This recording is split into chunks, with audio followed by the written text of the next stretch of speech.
बहुजन समाज के जो भी रैलियां होती हैं उन रैलियों में न केवल सिर्फ पुरुष की भागीदारी होती है, बल्कि बढ़ चढ़ के उसमें महिलाएं भी आती हैं, बच्चियां भी आती हैं। बहुजन समाज का विचारधारा ही एक कुछ ऐसा है कि महिलाएं भी अपने को आने से रोक नहीं पाती है, और वो भी भीम आरपीजी चंद्रशेखर आजाद जी का रैली और आंदोलन हो, महिलाएं ना आए। आप देख सकते हैं कि हमारे पीछे जो है वो एक महिला है, एक बच्ची है जो कि इस आंदोलन में शिरकत करने के लिए आए हैं। क्या नाम पड़ेगा? डिम्पल बहुत। कहाँ से आई हो? दतिया से। क्यों आई हो इस रैली में? क्यों आई हो? किसके लिए आई हो? भाई के लिए। कौन भाई के लिए? चंद्रशेखर भाई के लिए। चंद्रशेखर भाई के लिए।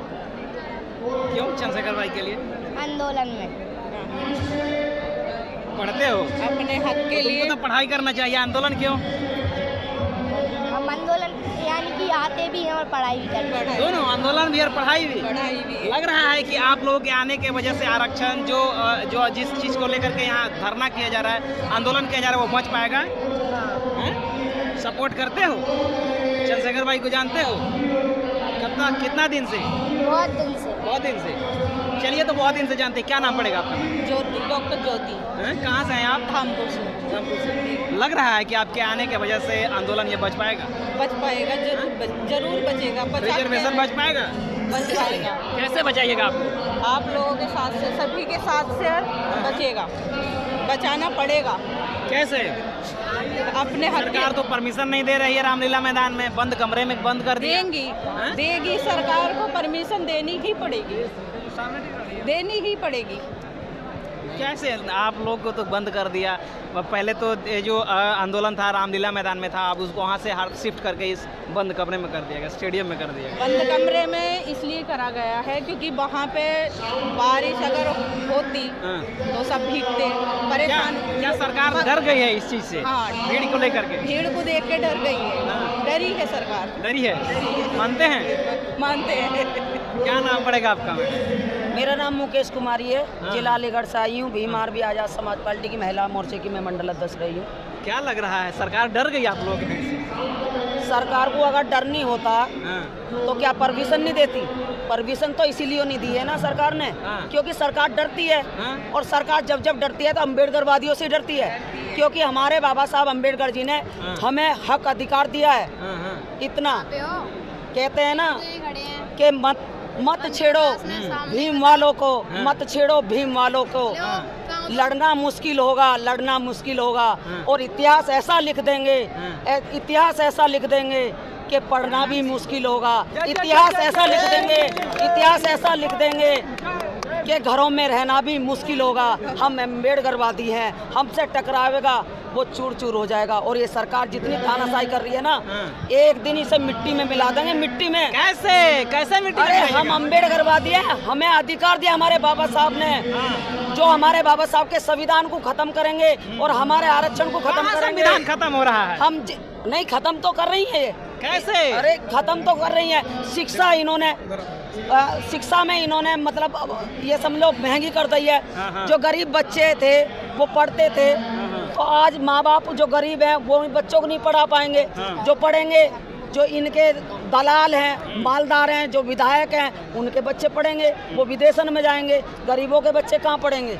जो बाबा साहब ने अधिकार दिया था, बाबा साहब ने कहा था शिक्षित बनो, संगठित रहो, संघर्ष करो, तो अधिकार तो ये हमारा छीन ले हैं। और आज ये हमारे भाइयों में फूट डाल रहे हैं कि हमारे वाल्मीकि समाज को भड़का रहे हैं कि तुम्हारा आरक्षण तो जाटव समाज खा रहे हैं।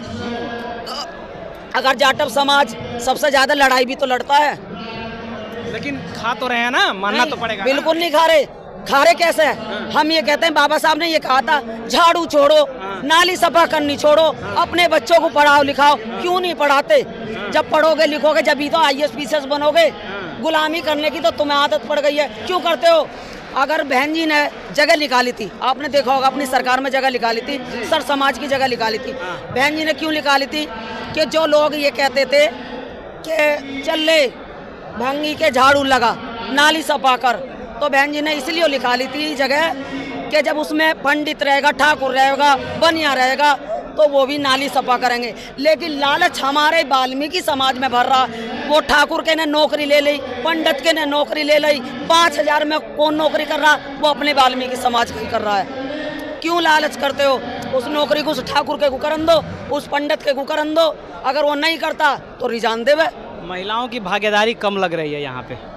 नहीं, महिलाओं की भागीदारी से चक्कर मेरी भी तबीयत खराब थी। मैं आपको तो मेरे भी डेंगू हो गया था, इसका जवाब मैं देना चाहूँगी। है ना, मेरे भी डेंगू हो गया था।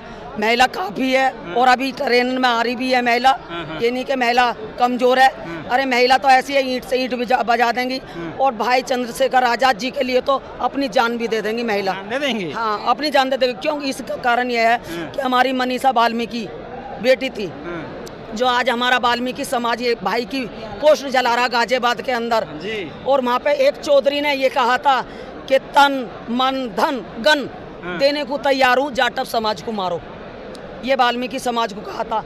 तो ये हमारा वाल्मीकि समाज ये नहीं समझ रहा कि एक भाई के हाथ से एक जाटव भाई को अपने को मरवाने का काम कर रहे हैं, ये मर्डर करवाने का।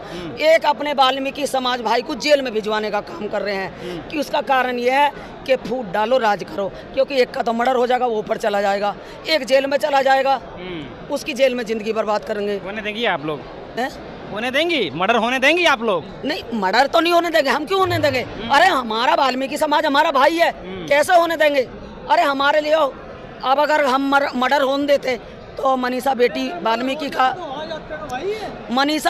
का जो वाल्मीकि समाज से थी, अपने हाथरस में उसका रेप करा गया था, उसको रात को जलाया गया था। हाथरस में वाल्मीकि समाज की बच्चे की पुलिस कस्टडी में डेड बॉडी लिख ली थी। वहाँ पे कौन गया था? क्या वो चौधरी गया था या बीजेपी के नेता गए थे या आरएसएस के दलाल गए थे? वहाँ पे भाई चंद्रशेखर आजाद गया था मनीषा बेटी के लिए। वहाँ पे सबसे ज्यादा संघर्ष करा था तो जाटव समाज ने करा था।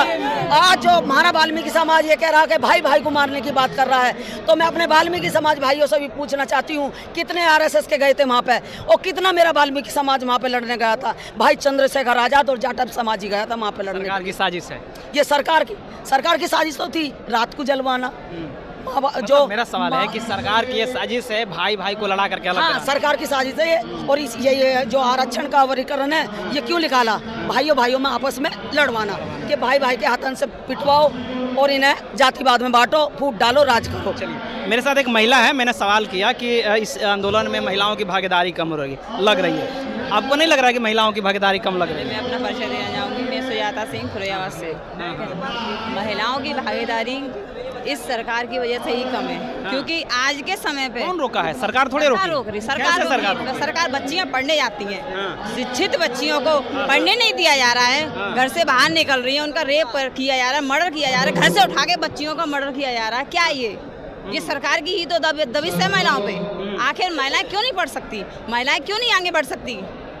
पूरा अधिकार है। मंदिर मस्जिद कहीं भी मंदिरों में रेप हो रहे हैं, यहाँ तक कि पुजारी रेप कर रहा है।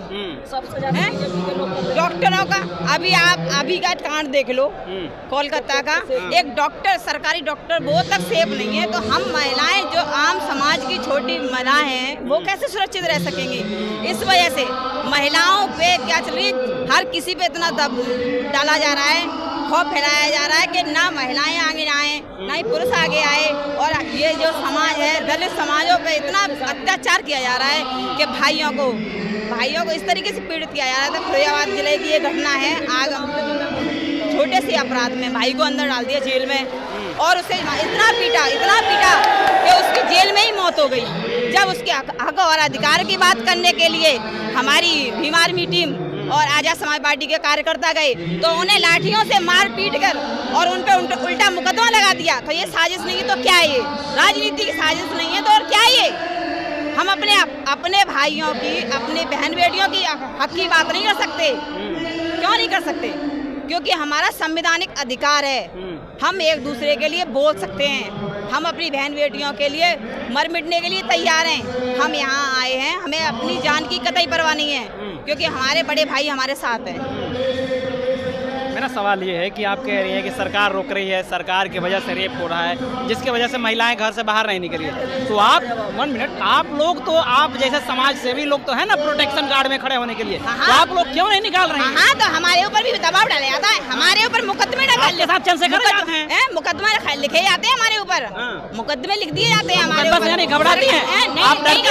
नहीं डरते, हम नहीं डरते मुकदमों से। फिर क्यों नहीं डरते? जो ये चीज ये समझ रहा है ना, ये सरकार ये समझ रही है कि बहन बेटियां या ये बहुजन समाज ये केस से या मतलब कोई भी मुकदमा लगाने से या बहन बेटियों को डराने से या स्कूल कॉलेज बंद करने से या संविधान का मतलब आरक्षण हमारा खत्म करने से हम डर जाएंगे। डरने वाले नहीं है, हम अपने संविधान को पूरी तरीके से पाके रहेंगे, क्योंकि हमारा संविधान हमारे बाबा साहब ने पूरी उससे लिखा था मेहनत से, उन्होंने पूरी जिंदगी संविधान पे न्यौछावर कर दी।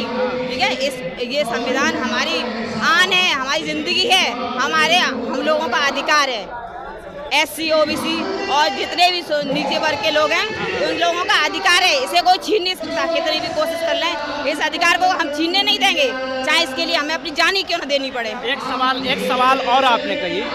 सवाल और आपने कहा कि सरकार कॉलेज यूनिवर्सिटी बंद करा रही है, भीम आर्मी पाठशाला चलाती है, वहाँ क्यों आप लोग नहीं पढ़ाई करवाते हैं? पाठशाला तो चला दी है ना भीम आर्मी। अभी पिछले साल ही दिल्ली की बात है, एक बहन को यानी कि यहाँ से यूनिवर्सिटी से खदेड़ दिया था उस बहन को।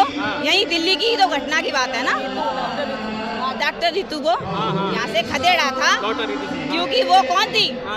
वो ऐसी समाज की थी, इस वजह से तो खदेड़ा था। पढ़ी लिखी समाज की बेटी थे, उस तरीके से वो महापुरुषों की आवाज उठा रही थी, वो अपने हक अधिकार की बात कर रही थी, उसे क्यों यानी कि इस तरीके से बेइज्जत करके रोड पे उसे जलील किया गया? क्यों? आखिर ये सरकार की साजिश नहीं है तो क्या है ये? आप बताएं हमें, सरकार की साजिश है या नहीं? पढ़े लिखों को जीने नहीं देते, जो मतलब पढ़े लिखे। सरकार का तर्क था कि वो जातिवाद कर रहे थे यूनिवर्सिटी में, कॉलेज में, जबकि जातिवाद नहीं होना चाहिए, वहाँ कास्टिज्म नहीं होना चाहिए। पढ़े लिखी यानी कि वो लड़की जातिवाद करेगी? जातिवाद आप देखो ना, स्कूल कॉलेज बंद हो रहे हैं, राम मंदिर बनाया जा रहा है, राम मंदिर का सेतु देख लीजिए आप, पहली बार इसमें ही डूब गया। और वो बहुत सारे सेतु और से भी बने हैं, उन सेतुओं को देख लीजिए।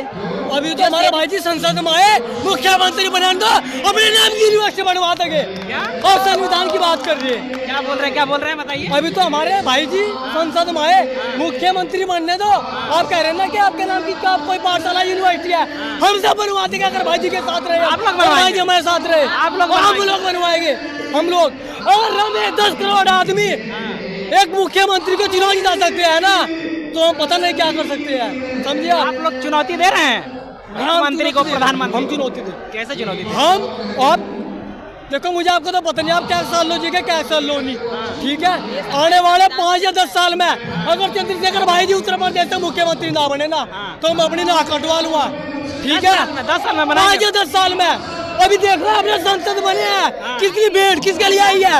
योगी मोदी के लिए नहीं आई है, यहाँ पे चंद्रशेखर आजाद जी के लिए आई है, ठीक है? तो कोई झूठ डाल लेता है, मोदी जी के भी कार्यक्रम में भीड़ जुटता है, अरे पैसा दे करके बुलाया जाता है।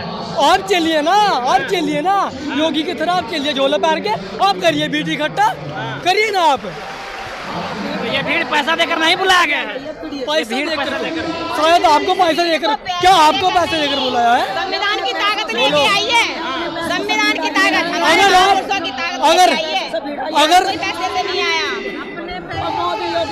अगर आप हमारे समक्ष 3 माइक लेके खड़े ना, तो किसकी बदौलत? संविधान की बदौलत। और किसकी बदौलत बताइए? संविधान की बदौलत। संविधान के लिए भी आई है। हाँ, बचा पाएंगे आप लोग संविधान? बचा पाएंगे, आपके नेता बचा पाएंगे? बचा पाएंगे। नेता के संसद बनने के बावजूद लड़ाई जहाँ चंद्रशेखर भाई जी का पसीना बहाओगे ना, वो अपने खून बहाओगे संविधान के लिए, अपने समाज के लिए। बचा पाएंगे आप लोग संविधान? बिल्कुल बचा पाएंगे। क्यों नहीं बचाएंगे? जो यानी कि हम आराम से हम अपने संविधान के यानी कि ये देश चल रहा है जो हमारे संविधान से ही चल रहा है। आज जो एक साधारण सा व्यक्ति, चाय बेचने वाला व्यक्ति जब प्रधानमंत्री बन सकता है तो किसकी ताकत से? संविधान की ताकत से। ये देश चल रहा है संविधान की ताकत से। आज एक राष्ट्रपति जो बैठी हैं हमारी मुर्मू जी किसकी वजह से? संविधान की वजह से। तो उस संविधान को बचाने के लिए हमें अपनी जान, खून का एक कतरा बहाना पड़ा, हम पीछे नहीं हटेंगे, बचाएंगे आप? बिल्कुल बचाएंगे।